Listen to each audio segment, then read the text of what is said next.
Hello friends, welcome to my channel GS knowledge. Polity के top 25 प्रश्न करेंगे जो कि विभिन्न परीक्षाओं में पूछे गए हैं तथा आगे भी पूछे जाने की संभावना है। तो बिना किसी देरी के शुरू करते हैं आज का सेशन। देखते हैं पहला प्रश्न। तो पहला प्रश्न है, भारतीय संविधान का कौन सा अनुच्छेद राज्य सरकारों को ग्राम पंचायतों को संगठित करने का निर्देश देता है? ऑप्शन है अनुच्छेद 32, अनुच्छेद 44, अनुच्छेद 40 या फिर अनुच्छेद 51। तो इसका राइट उत्तर हो जाएगा ऑप्शन नंबर सी, अनुच्छेद 40। अनुच्छेद 40 जो है राज्य सरकारों को ग्राम पंचायतों को संगठित करने का निर्देश देता है। अनुच्छेद 32 में रिट का प्रावधान किया गया है। अनुच्छेद 44 में एक समान नागरिक संहिता का प्रावधान किया गया है, जिसे अनुच्छेद 51 में अंतर्राष्ट्रीय शांति का प्रावधान किया गया है। चलते हैं आगे। प्रश्न नंबर 2 है, भारत के संविधान में पहला संशोधन कब किया गया था? ऑप्शन है 1951, 1952, 1961 या फिर 1975। इसका राइट उत्तर हो जाएगा ऑप्शन नंबर ए, 1951। पहला संशोधन 1951 में किया गया था, जो कि भूमि सुधार से संबंधित था। चलते हैं आगे। प्रश्न नंबर 3 है, कौन सा अनुच्छेद वित्तीय आपातकाल से संबंधित है? ऑप्शन है 352, 356, 360 या फिर 312। इसका राइट उत्तर हो जाएगा ऑप्शन नंबर सी, 360। अनुच्छेद 360 वित्तीय आपातकाल से संबंधित है। अनुच्छेद 352 राष्ट्रीय आपातकाल से संबंधित है। अनुच्छेद 356 संवैधानिक आपातकाल से संबंधित है, जिसे विशेषतः राष्ट्रपति शासन के नाम से जाना जाता है। चलते हैं आगे, देखते हैं नेक्स्ट क्वेश्चन। अगला प्रश्न है, 6वीं अनुसूची में कौन सा राज्य शामिल नहीं है? ऑप्शन है असम, त्रिपुरा, मेघालय या फिर जम्मू कश्मीर। इसका राइट उत्तर हो जाएगा option number D, Jammu Kashmir. 6वीं अनुसूची में जम्मू कश्मीर शामिल नहीं है, बल्कि इसके स्थान पर मिजोरम। 4 राज्य हैं जिसमें असम, त्रिपुरा, मेघालय, मिजोरम आते हैं। चलते हैं आगे। प्रश्न नंबर 5 है, किसकी अनुमति के बिना राज्य की विधानसभा में कोई धन विधेयक पेश नहीं किया जा सकता है? ऑप्शन है राज्यपाल, प्रधानमंत्री, विधानसभा अध्यक्ष या फिर मुख्यमंत्री। तो इसका राइट उत्तर हो जाएगा ऑप्शन नंबर सी, विधानसभा अध्यक्ष। विधानसभा अध्यक्ष की अनुमति के बिना कोई भी धन विधेयक राज्य विधानसभा में पेश नहीं किया जा सकता है। चलते हैं आगे। प्रश्न नंबर 6 है, सुप्रीम कोर्ट के प्रथम मुख्य न्यायाधीश कौन थे? ऑप्शन है सच्चिदानंद सिन्हा, हीरालाल जे कानिया, सरोजिनी नायडू या फिर फातिमा बीबी। तो इसका राइट उत्तर हो जाएगा ऑप्शन नंबर बी, हीरालाल जे कानिया, जिन्हें एच जे कानिया के नाम से भी जानते हैं। चलते हैं आगे। प्रश्न नंबर 7 है, उत्तर प्रदेश के प्रथम मुख्यमंत्री कौन थे? ऑप्शन है गोविंद वल्लभ पंत, पुरुषोत्तम दास टंडन, सरोजिनी नायडू, सुचेता कृपलानी। तो इसका राइट उत्तर हो जाएगा option number A, Govind Vallabh Pant. Govind Vallabh Pant Uttar Pradesh के प्रथम मुख्यमंत्री थे। पुरुषोत्तम दास टंडन जो है विधानसभा के प्रथम अध्यक्ष थे उत्तर प्रदेश के। सरोजिनी नायडू जो है प्रथम महिला राज्यपाल थी भारत की तथा उत्तर प्रदेश की प्रथम राज्यपाल थी। सुचेता कृपलानी उत्तर प्रदेश की प्रथम महिला मुख्यमंत्री थी। चलते हैं आगे। प्रश्न नंबर 8 है, वर्तमान वित्त आयोग के अध्यक्ष कौन हैं? ऑप्शन है अरविंद पनगड़िया, निर्मला सीतारमण, गीता गोपीनाथ या फिर इनमें से कोई नहीं। इसका राइट उत्तर हो जाएगा ऑप्शन नंबर 1, अरविंद पनगड़िया वर्तमान वित्त आयोग के अध्यक्ष हैं। वर्तमान में 16वां वित्त आयोग चल रहा है। 15वें वित्त आयोग के अध्यक्ष थे NK सिंह। निर्मला सीतारमण वर्तमान में केंद्रीय वित्त मंत्री हैं। गीता गोपीनाथ जो हैं इंटरनेशनल मॉनेटरी फंड की उप प्रबंध निदेशक हैं। चलते हैं आगे। प्रश्न नंबर 9 है, लोकसभा में किसी भी कार्य को करने के लिए गण पूर्ति हेतु कितने सदस्यों की न्यूनतम आवश्यक संख्या कितनी है? ऑप्शन है सदन के कुल सदस्यों की संख्या का 10वां भाग, सदन के कुल सदस्यों की संख्या का 15वां भाग, सदन के कुल सदस्यों की संख्या का 1/4, सदन के कुल सदस्यों की संख्या का 1/3। इसका राइट उत्तर हो जाएगा ऑप्शन नंबर 1, सदन के कुल सदस्यों की संख्या का 10वां भाग, ऑप्शन नंबर ए। चलते हैं आगे। प्रश्न नंबर 10 है, निम्नलिखित में से किस मामले में भारत के सर्वोच्च न्यायालय ने संविधान की मूल संरचना के सिद्धांत को प्रतिपादित किया है? ऑप्शन है केशवानंद भारती मामला 1973, गोलकनाथ मामला 1967, बेरुबाड़ी बनाम भारत मामला 1960, मेनका गांधी बनाम भारत संघ मामला 1978। तो इसका राइट उत्तर हो जाएगा ऑप्शन नंबर 1, केशवानंद भारती मामला, जो कि 1973 में सुप्रीम कोर्ट ने निर्णय दिया था कि संसद कोई भी संशोधन कर सकती है बशर्ते कि संविधान की मूल संरचना पर कोई प्रभाव न पड़े। चलते हैं आगे। प्रश्न नंबर 11 है, इन व्यक्तियों में से कौन कैबिनेट मिशन का सदस्य नहीं था? ऑप्शन है William Wood, Pethick Lawrence, Stafford Cripps, A V Alexander. तो इसका राइट उत्तर हो जाएगा option number A, William Wood. March 1946 में कैबिनेट मिशन भारत आया था, जिसके 3 सदस्य थे, Pethick Lawrence, Stafford Cripps, A V Alexander, जबकि विलियम वुड इसका सदस्य नहीं था, इसलिए इसका राइट उत्तर हो जाएगा option number A, William would. चलते हैं आगे। प्रश्न नंबर 12 है, निम्न में से कौन एक संवैधानिक निकाय नहीं है? ऑप्शन है वित्त आयोग, नीति आयोग, संघ लोक सेवा आयोग या फिर चुनाव आयोग। इसका राइट उत्तर हो जाएगा option number B, NITI Aayog. NITI Aayog संवैधानिक निकाय नहीं है। वित्त आयोग का वर्णन संविधान के अनुच्छेद 280 में किया गया है। संघ लोक सेवा आयोग का वर्णन 315 में किया गया है। चुनाव आयोग का वर्णन 324 अनुच्छेद में किया गया है, अनुच्छेद 324 में। चलते हैं आगे।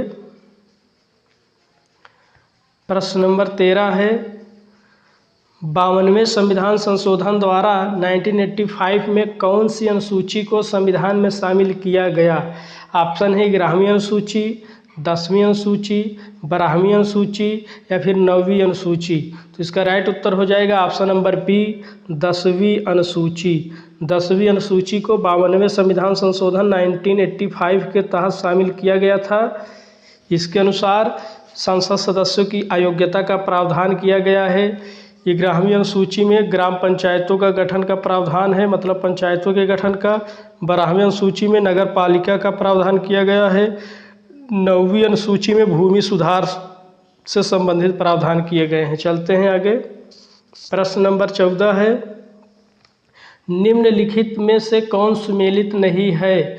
भेदभाव पर प्रतिबंध आर्टिकल 15, संघ बनाने का अधिकार आर्टिकल 19, जीवन की सुरक्षा का अधिकार आर्टिकल 20 या फिर संवैधानिक उपचारों का अधिकार आर्टिकल 32।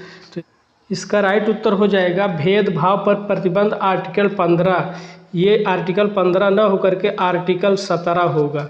चलते हैं आगे। प्रश्न नंबर 15 है, भारतीय संविधान की प्रारूप समिति का अध्यक्ष कौन था? ऑप्शन है डॉक्टर राजेंद्र प्रसाद, सच्चिदानंद सिन्हा, BR अम्बेडकर या फिर जवाहरलाल नेहरू। तो इसका राइट उत्तर हो जाएगा option number C, BR Ambedkar. BR Ambedkar भारतीय संविधान की प्रारूप समिति के अध्यक्ष थे। डॉक्टर राजेंद्र प्रसाद भारतीय संविधान के अस्थायी अध्यक्ष नियुक्त किए गए थे। इनसे पहले सच्चिदानंद सिन्हा को अस्थायी अध्यक्ष बनाया गया था। अस्थायी अध्यक्ष 9 दिसंबर 1946 को। चलते हैं आगे। किस वर्ष सिक्किम भारत का राज्य बना?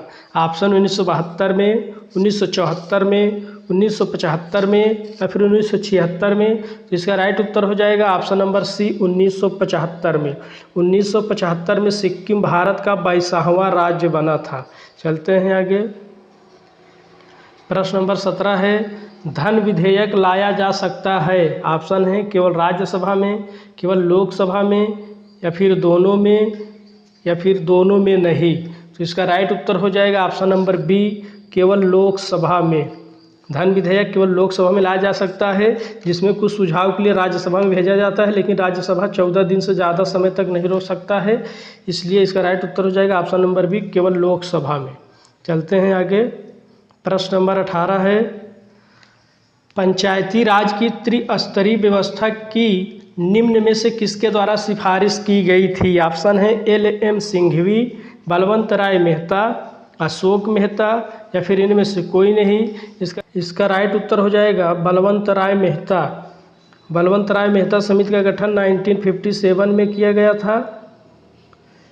चलते हैं आगे। प्रश्न नंबर 19 है, निम्न में से कौन भारतीय संविधान में उल्लिखित मौलिक अधिकार नहीं है?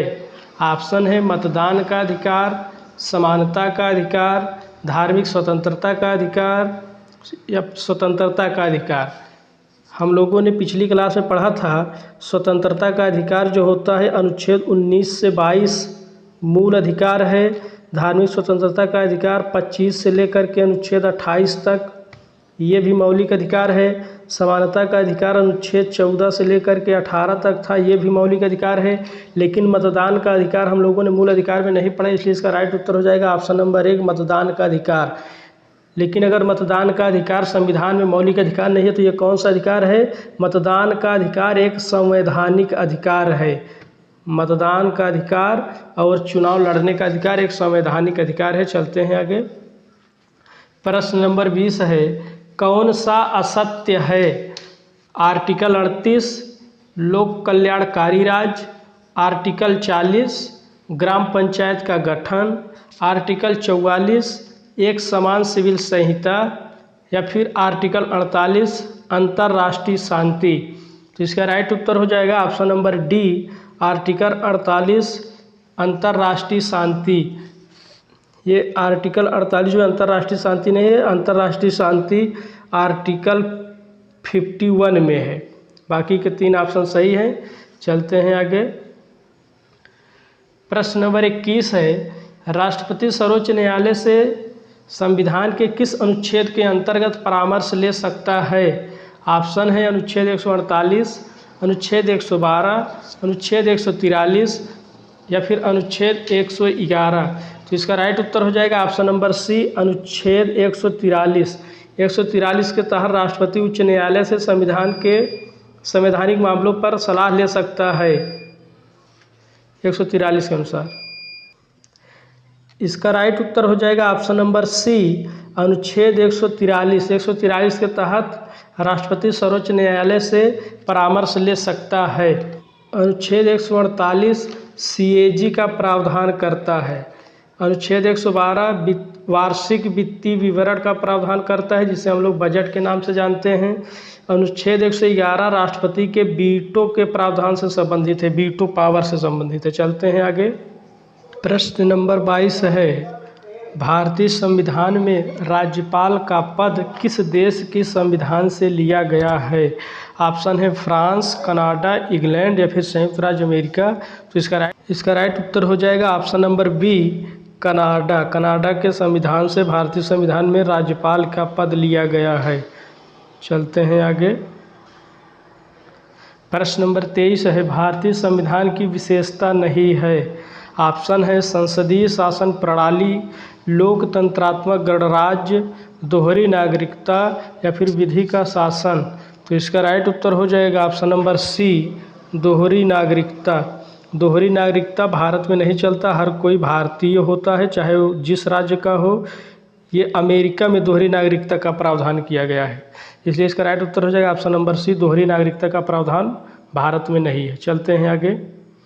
प्रश्न नंबर 24 है, अमेरिका के संसद को किस नाम से जाना जाता है? ऑप्शन है कांग्रेस, राष्ट्रीय पंचायत, ड्यूमा या फिर शोरा। तो इसका राइट उत्तर हो जाएगा ऑप्शन नंबर ए, कांग्रेस। अमेरिका की संसद को कांग्रेस के नाम से जाना जाता है। राष्ट्रीय पंचायत नेपाल की संसद को जाना जाता है, राष्ट्रीय पंचायत के रूप में नेपाल की संसद को जाना जाता है। ड्यूमा जो है रूस की संसद का नाम है, ड्यूमा। शोरा सऊदी अरब की संसद का नाम है, शोरा। चलते हैं आगे। आज का आखिरी प्रश्न है, उत्तर प्रदेश की विधानसभा में राज्यपाल द्वारा कितने सदस्यों को मनोनीत किया जाता है? ऑप्शन है कुल सदस्यों का 1/10, कुल सदस्यों का 1/8, कुल सदस्यों का 1/7 या फिर कुल सदस्यों का 1/6। इसका राइट उत्तर हो जाएगा ऑप्शन नंबर डी, कुल सदस्यों का 1/6।